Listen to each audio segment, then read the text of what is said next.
You give a man a couple of days to himself and a Karl Anderson. He has the best downhill finish of any American so far this season. That was an 8th in Garmisch in late January.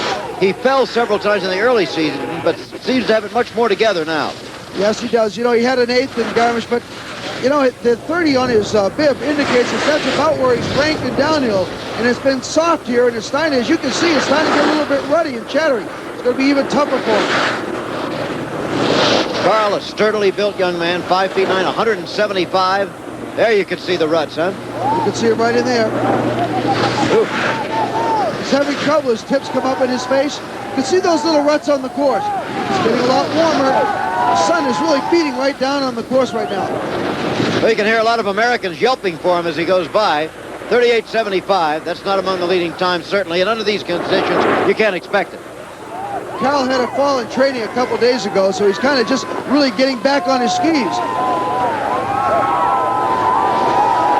They told me he hurt his knee a little bit on that one.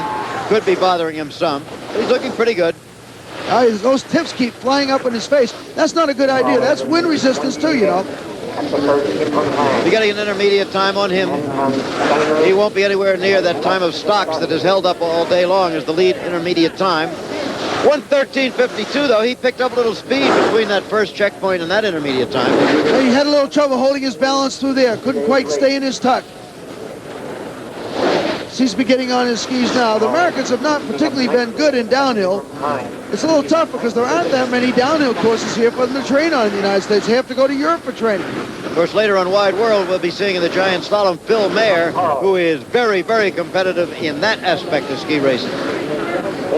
Lead time on the left end for Karl Anderson, 1:44.63. Young man who was captain of the football specialty teams in high school up there in Green, learned to ski on the mountain up there near his Green, Maine home. Let's take a look there.